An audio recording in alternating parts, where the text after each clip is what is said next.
왜 그런 날 있잖아요. 유난히 조용하고 공기마저 부드러운 날. 그날이 딱 그랬어요.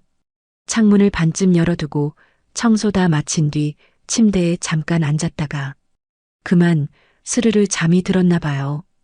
햇빛이 따뜻해서였는지 아니면 그 집이 주는 안정감 때문이었는지 모르겠지만요. 눈을 떴을 때는 이미 해가 져 있었어요. 방 안엔 부드러운 스탠드 불빛이 하나 켜져 있었고 창밖으로는 차 소리도 거의 들리지 않았죠. 어휴, 왜 이렇게 졸리냐, 김서방도 늦는다 했으니 10분만 더. 그렇게 중얼거리며 다시 이불 속으로 몸을 파묻었어요. 그리고 잠시 후 무언가 따뜻한 기운이 곁으로 스며드는 게 느껴졌죠. 처음엔 꿈인 줄 알았어요. 현실과 꿈의 경계가 희미해질 만큼 몸이 너무 피곤했거든요. 하지만 그 온기가 점점 가까워지자 저는 눈을 뜨지 못한 채 숨이 멎은 듯 굳어버렸어요. 어딘가 낯설고 어딘가 익숙한 온기. 숨결이 너무 가까워서 그제야 깨달았어요. 사위가 착각하고 있다는 걸. 사연을 이어가기 전 구독과 좋아요 부탁드립니다. 감사합니다. 54살, 제 이름은 서은옥입니다. 한때는 남편의 아내이자 또 한 아이의 엄마로 살았던 사람이죠. 저는 초혼이었지만 그 사람은 중학생 딸이 있던 재혼남이었어요. 사람들은 다들 말렸어요. 굳이 그런 집에 들어가서 고생은 왜 하냐고요. 하지만 저는 그 사람을 정말 사랑했어요. 그 딸 아이까지도요. 딸 나연이가 처음 절 이모라 부르던 날이 아직도 기억나요. 쑥스럽게 웃던 그 얼굴이 참 예뻤죠. 전 엄마라는 말을 강요하고 싶지 않았어요. 그저 함께 밥을 먹고 얘기하고 챙겨주는 걸로 충분했으니까요. 그렇게 10년을 살았습니다. 누가 봐도 평범하지만 제겐 그게 참 소중한 시간이었어요. 그 사람은 3년 전 병으로 세상을 떠났습니다. 그날 이후로 저는 한동안 아무것도 손에 잡히지 않았어요. 하지만 시간이 지나면 사람은 또 살아가더라고요. 지금 그 아이는 결혼해서 4년차 부부가 됐어요. 친딸은 아니지만 저는 여전히 엄마로 남고 싶었습니다. 그래서 가끔 전화를 해요. 엄마, 집에 김치가 없어요. 그럼 저는 그 말 한마디에 마음이 벌써 그 집으로 가 있죠. 빨래며 청소며 밀린 집안일이 눈에 선하거든요. 저는 종종 맞벌이 부부인 딸 집에 가서 청소를 해주곤 합니다. 밀린 빨래며 설거지며 집안일이 제대로 될 리가 없으니까요. 처음엔 그저 도와주는 마음이었어요. 하지만 언제부턴가 그 집에 가면 괜히 긴장이 되더라고요. 사위인 연호는 늘 예의 바르고 조용했어요. 퇴근해서 돌아올 때마다 어머니 오셨어요? 하며 미소를 짓는데 그 웃음이 어쩐지 따뜻했어요. 딸아이보다 말이 통할 때도 있었죠. 커피를 내려주거나 소소한 얘기를 나누는 그 시간들이 이상하리만큼 편했어요. 딸아이가 사위를 처음 보여준 건 5년 전쯤이었어요. 문이 열리자 낯선 남자가 서 있었어요. 처음 보는 얼굴이었는데 어쩐지 익숙한 기운이 느껴졌습니다. 혹시 누구?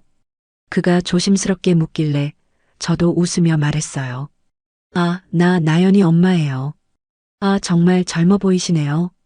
너무 아름다우세요. 그 말에 저도 모르게 웃음이 새어나왔습니다. 괜히 어색해서였는지 오랜만에 그런 말을 들어서였는지 모르겠어요. 그날 이후로 연호를 볼 때마다 마음이 미묘해졌습니다. 어머니가 일찍 돌아가셨다고 들었는데 그에 비해 연호는 밝게 자란 듯 했어요. 굵은 성과 다정한 말투가 참 인상 깊었습니다. 오랜만에 볼 때면 어머니는 어떻게 아직 피부가 이렇게 고우세요? 묻던 그 말이 아직도 귀에 남아요. 비가 오던 날이었어요. 나연이 출장이라 대신 저녁을 챙겨주러 갔습니다. 국 데워놨어. 식기 전에 얼른 먹어. 항상 이렇게 신경 써주시네요. 연호가 웃으며 말했는데 그 미소가 참 따뜻했어요. 식사 후 설거지를 하고 있는데 뒤에서 저를 가볍게 껴안으며 연호가 말했죠. 장모님, 밥이 최고예요. 오늘도 잘 먹었습니다. 그리고는 제 손에 수건을 건네줬어요. 그 작은 행동이 이상하게 오래 남았어요. 별일 아닌데도 가슴 한쪽이 묘하게 떨렸어요. 그럴 때마다 미쳤다. 미쳤구나 네가 하며 스스로를 다 잡았습니다. 집으로 돌아오는 길 버스 창에 비친 제 얼굴을 한참 봤습니다. 은호가 정신 차려. 나연이 남편이야. 그렇게 스스로를 다독였지만 그 다짐은 금세 희미해지더군요. 연호가 보여준 따뜻한 말 한마디, 그 작은 배려들이 자꾸 제 마음속에 스며들고 있었어요. 그날도 딸에게 전화가 왔어요. 지방으로 출장을 가는데 김서방도 아마 늦을 거라고요. 편하게 계셔도 된다는 말에 저는 편안한 옷차림으로 청소를 시작했습니다. 냉장고 청소를 시작해서 화장실, 옷방까지 쓸고 닦았죠. 날이 좋아서였는지 안방 침구도 털어 햇볕에 내놨다가 다시 펼쳐놓았어요. 그날따라 바람도 부드럽고 햇살도 따뜻했어요. 그렇게 일을 마치고 그 푹신한 침대 위에 잠깐 앉았다가 스르르 잠이 들고 말았지 뭐예요? 눈을 떴을 때 누군가의 그림자가 바로 곁에 있었어요. 처음엔 꿈인 줄 알았습니다. 하지만 순간 그 손길이 머리카락을 스치고 어깨로 내려올 때 묘한 불안이 가슴을 파고들었어요. 익숙하지 않은 냄새, 낯선 숨소리. 저는 숨을 들이켰어요. 몸을 움직이려 했지만 너무 갑작스러워 아무 말도 나오지 않았죠. 그제야 깨달았어요. 이건 분명한 오해였고 사위는 딸이 돌아왔다고 믿고 있는 듯 했습니다. 저는 그 착각의 중심에 있었어요. 그 온기가 점점 구체적인 형태를 띠며 내 어깨를 스치고 가슴 앞으로 미끄러지듯 닿았어요. 손끝이 닿았을 때 내 몸은 반사적으로 굳어버렸죠. 머릿속은 하얗게 비었고 숨만 덜컥거렸습니다. 어깨를 스치는 손끝, 엇갈린 이름, 그리고 짧은 숨 한 번. 그때였어요. 무언가 되돌릴 수 없는 순간이 오자 모든 게 꿈처럼 느리게 흘러갔어요. 그 순간 한 번 더 온몸이 얼어붙었어요. 말 한마디도 할 수 없었어요. 머리로는 아니야라고 외쳤지만 몸은 이미 그 경계에서 움직이지 못했죠. 손은 머뭇거림 없이 내게 머물렀고 나는 그 자리에 얼어붙어 버렸습니다. 마치 목구멍이 잠긴 것처럼 소리가 나오질 않았어요. 그 후로도 한참을요. 공기가 식자 저는 천천히 고개를 돌렸어요. 옆에 앉은 사위의 얼굴이 낯설게 보였어요. 믿기지 않는 현실 앞에서 입안이 바짝 말랐습니다. 저는 천천히 몸을 일으켰어요. 연호야. 연호의 표정엔 놀람과 혼란이 뒤섞여 있었어요. 시간이 멈춘 듯 연호와 저는 아무 말도 할 수 없었죠. 얼마나 지났을까요? 연호가 낮게 숨을 내쉬며 입을 열었어요. 장모님이 왜? 목소리가 떨렸습니다. 저도 고개를 숙인 채 말했어요. 나연이가 출장 간다길래 청소 좀 해주러 왔어. 잠깐 쉰다는 게 말끝이 흐려졌습니다. 그는 아무 대답도 하지 않았어요. 그저 고개를 숙인 채 가만히 앉아 있었습니다. 방 안에는 두 사람의 숨소리만 남았고 창밖에서는 빗방울이 천천히 떨어지고 있었죠. 잠시 후 우리는 식탁에 마주 앉았습니다. 아무 말도 할 수 없었어요. 식탁 위에는 물잔 2개가 놓여 있었고 그 사이로 흘러나오는 침묵이 마치 모든 걸 설명해 주는 듯 했죠. 저는 복잡해하는 연호를 보며 단호하게 말했어요. 연호야, 이건 그냥 사고였어. 내 잘못이 아니야. 그 말을 하면서도 가슴이 떨렸습니다. 입 밖으로 내뱉은 한마디 한마디가 공기 속에서 무겁게 내려앉는 느낌이었죠. 연호는 고개를 숙인 채 아무 말도 하지 않았습니다. 손끝이 떨리고 있었어요. 그 모습을 보니 마음이 더 복잡해졌습니다. 그도 충격이었겠죠. 그런데 이상하게도 저는 그보다 더 큰 죄책감이 밀려왔습니다. 내가 왜 여기 있었을까? 왜 잠이 들었을까? 생각이 꼬리에 꼬리를 물었어요. 하지만 지금은 누구도 탓할 수 없었죠. 그저 이 순간을 어떻게든 덮어야 했습니다. 저는 조용히 숨을 내쉬며 고개를 숙였어요. 아무 일 없었던 걸로 하자, 연호야. 서로에게 상처만 남을 테니까. 그 말이 입 밖으로 나오는 순간 방 안의 공기가 조금씩 식어갔습니다. 창문 틈으로 바람이 스며들었고 그 바람에 커튼이 천천히 흔들렸습니다. 그렇게 집으로 돌아왔습니다. 불을 켜기도 전에 한숨이 먼저 새어나왔어요. 현관에 벗어둔 신발이 엉성하게 놓여 있었고 그 작은 어지러움이 지금 제 마음 같았죠. 씻지도 못한 채 소파에 앉았습니다. 손끝에 아직도 미묘한 온기가 남아 있었어요. 그게 죄책감인지 두려움인지 아니면 다른 감정인지 도무지 분간이 안 되더군요. 이건 실수야. 그저 착각에서 비롯된 일. 스스로를 다독이려 했지만 머릿속은 온통 연호 생각뿐이었습니다. 그 아이가 보였던 당황스러운 표정, 그 말 한마디 하지 못하던 침묵. 자꾸만 그 장면이 떠올라서 숨이 막혔어요. 괜히 거실을 한 바퀴 돌다가 손에 걸린 잔을 꺼내 물을 따랐습니다. 물잔 속에서 천천히 올라오는 기포를 보며 혼잣말처럼 중얼거렸죠. 이게 다 무슨 일이지난 왜 이렇게 떨리는 거지? 창밖으로는 비가 내리고 있었어요.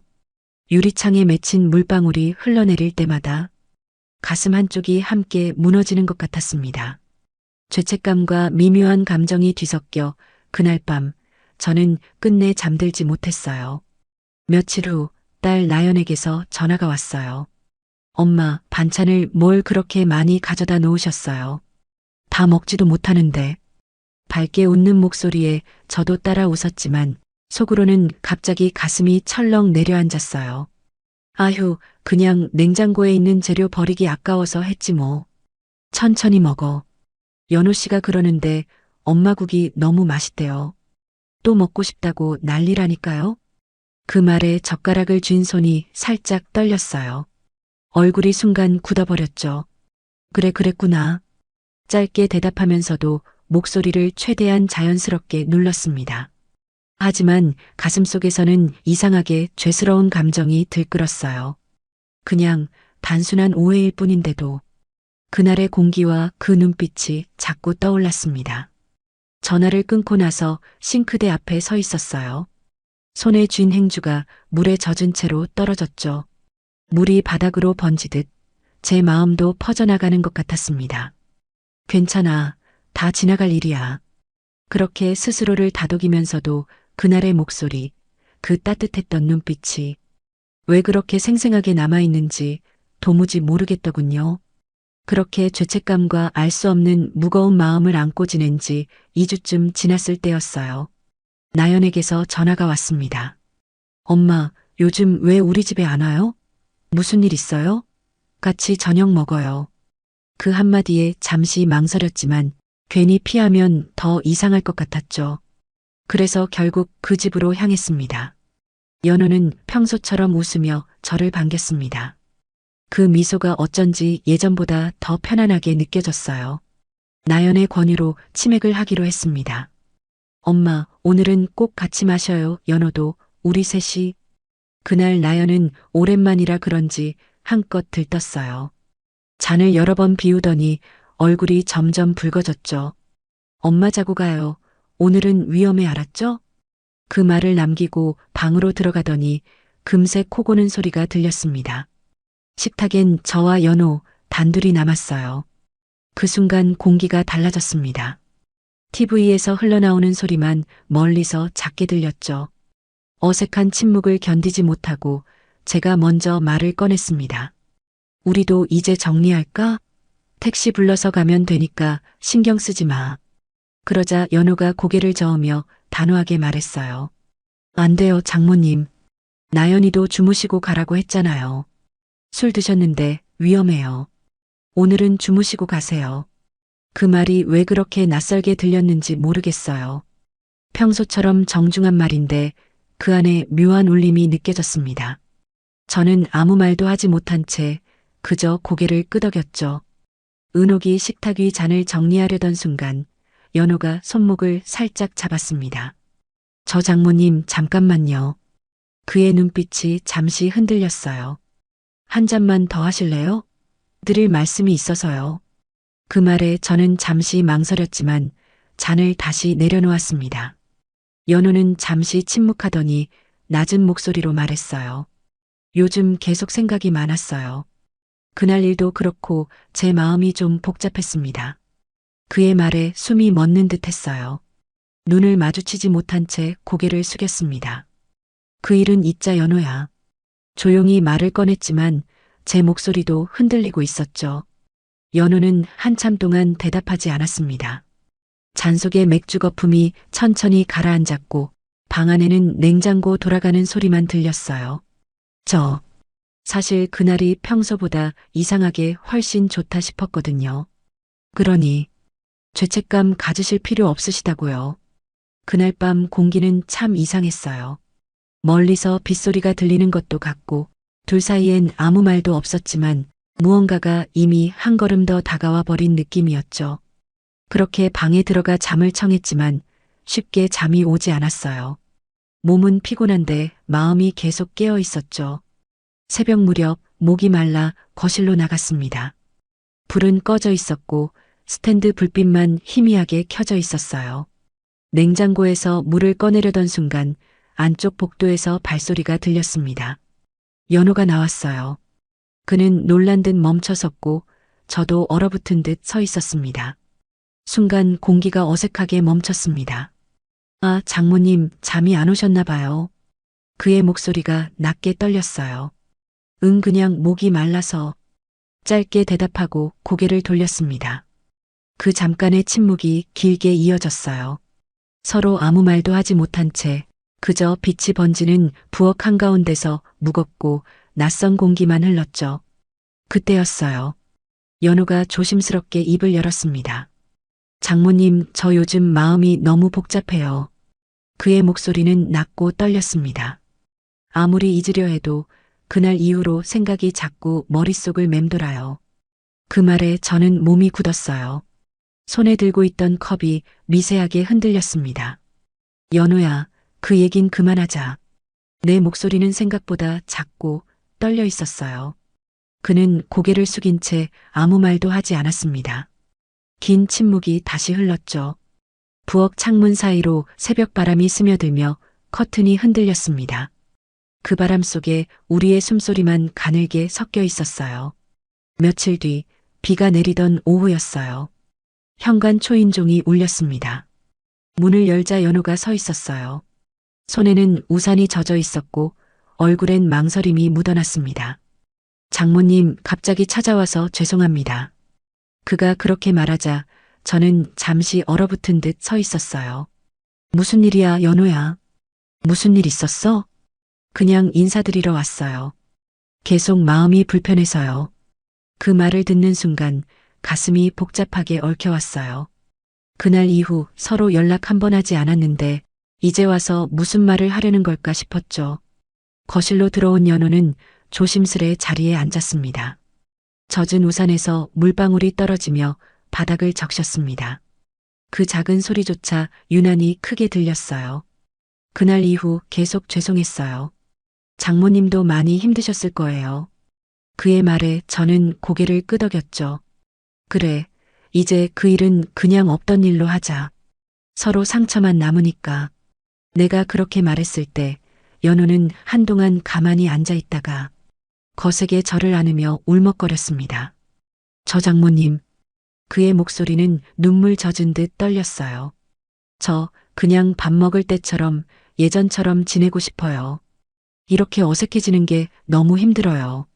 그는 고개를 숙인 채 말했습니다. 그날 이후로 제 마음이 너무 복잡해요. 그 느낌이 자꾸 떠오르고 한 번만 더 그러고 싶을 만큼 좋았다는 게 스스로도 혼란스러워요. 그건 제가 알아서 정리할게요. 그러니까 제발 저를 불편하게 대하지 말아주세요. 그 말을 듣는 순간 가슴이 먹먹해졌습니다. 그의 말 한마디 한마디가 공기 속에 무겁게 내려앉았어요. 저는 아무 대답도 하지 못한 채 그저 고개를 숙이고 두 손을 무릎 위에 올려놓았습니다. 방 안에는 빗소리와 두 사람의 숨소리만이 조용히 흘렀습니다. 연호를 겨우 타일러서 집으로 돌려보냈습니다.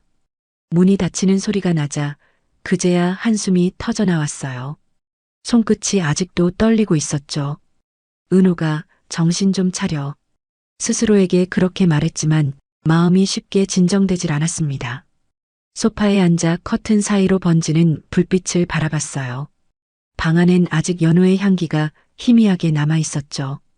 그게 더 혼란스러웠습니다. 분명히 선을 지켰어요.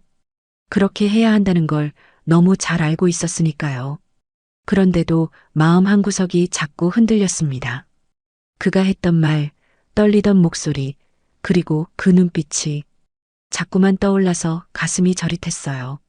티는 내지 않았지만 나도 흔들렸던 게 사실이었죠. 그게 더 부끄러웠습니다. 나 왜 이러는 걸까? 그렇게 중얼거리며 두 손으로 얼굴을 감쌌습니다. 창밖에선 빗소리가 다시 시작됐고 그 소리가 마치 제 마음 같았어요. 멈추지 못하고 흘러내리기만 하는 소리였죠. 그 후로도 저는 여전히 나연이를 보기가 미안했어요. 아무 일도 없었는데도 눈을 마주치면 마음이 자꾸 작아졌습니다. 딸이 환하게 웃으며 말할 때마다 그 웃음 뒤로 제 마음 어딘가가 쿡쿡 아파왔어요. 내가 잠깐이나마 품었던 잘못된 감정, 그리고 연우가 나를 향해 가졌던 금기된 마음. 그 모든 게 한순간의 착각이었다고 믿고 싶었지만 그렇게 쉽게 잊히질 않았습니다. 어쩌면 그건 외로움이었을지도 몰라요. 이 나이가 되면 누군가의 따뜻한 말 한마디, 눈빛 하나에도 마음이 쉽게 흔들리잖아요. 그저 사람이 그리웠던 건데 그 감정이 그렇게 뒤틀릴 줄은 몰랐습니다. 그래서 요즘은 자주 제 자신에게 말해요. 이제 그만 잊자, 은호가. 그건 사랑이 아니라 외로움이야. 그 말을 되뇌어도 마음 한쪽은 아직 조용히 시끄럽습니다. 나는 결국 큰 결심을 했습니다. 딸과 사위에게서 잠시 멀어지기로요. 그 둘을 볼 때마다 마음이 흔들렸고 그 흔들림이 반복될수록 스스로가 미워졌습니다. 그래서 떠나야겠다고 생각했어요. 친정언니가 있는 시골로 내려가기로 했습니다. 처음엔 망설였지만 언니는 제 얘기를 다 듣지도 않고 그래 와, 같이 살자 하더군요. 그 말 한마디에 눈물이 왈칵 쏟아졌습니다. 짐이라곤 많지도 않았어요. 옷 몇 벌, 사진 몇 장, 그리고 오래된 그릇 몇 개. 도시에선 아무것도 정리되지 않았는데 시골로 향하는 길은 이상하게 가벼웠어요. 논밭 사이로 바람이 불고 멀리서 닭 울음소리가 들릴 때 마음속이 조금씩 비워지는 느낌이 들었습니다. 그래, 이렇게 사는 것도 나쁘지 않지. 스스로에게 그렇게 말했죠. 밤이 되면 별이 환히 보였습니다. 그 아래에서 혼자 밥을 짓고 밥을 먹으며 생각했어요. 이제 그만 내려놓자, 은호가. 그건 사랑이 아니었고 외로움이었어. 바람이 들창을 스칠 때마다 마음속 어딘가가 조금씩 가벼워졌습니다. 그렇게 나는 다시 나를 살아가기로 했습니다. 하지만 때때로 머릿속을 스치는 그날의 기억들이 잊혀지질 않았어요. 바람이 불어오면 문득 그날의 공기 냄새가 떠오르고 햇살이 부드럽게 스치면 그때의 눈빛이 생각났습니다. 그립고 아파왔어요. 이젠 다 지나갔다고, 그저 외로움이 만들어낸 착각이었다고. 스스로를 수없이 다독였지만 마음은 그렇게 단순하지 않았습니다. 때로는 밭일을 하다 하늘을 올려다보며 이제 정말 괜찮아졌지? 하고 중얼거렸지만 대답 대신 바람만 살짝 불어왔죠. 그래도 살아야 했습니다. 그리움이 남아도 아픔이 남아도 오늘 하루를 밥 짓고 일하고 해가 지면 그대로 잠드는 게 제 몫이었죠. 그렇게 하루하루가 쌓여가며 조금은 단단해지고 조금은 둔해졌습니다. 하지만 아주 가끔 불빛이 따뜻한 밤이면 그 얼굴이 스치듯 떠올라요. 그리고 저는 조용히 눈을 감습니다. 그립다는 말 대신 그저 마음속으로 한숨처럼 그를 흘려보내며요. 오늘 영상이 좋으셨다면 구독과 좋아요, 알림 설정 꼭 부탁드립니다. 여러분의 작은 관심이 저에게는 정말 큰 힘이 됩니다. 오늘 이야기에 대한 여러분의 생각도 댓글로 들려주세요. 감사합니다. 감사합니다.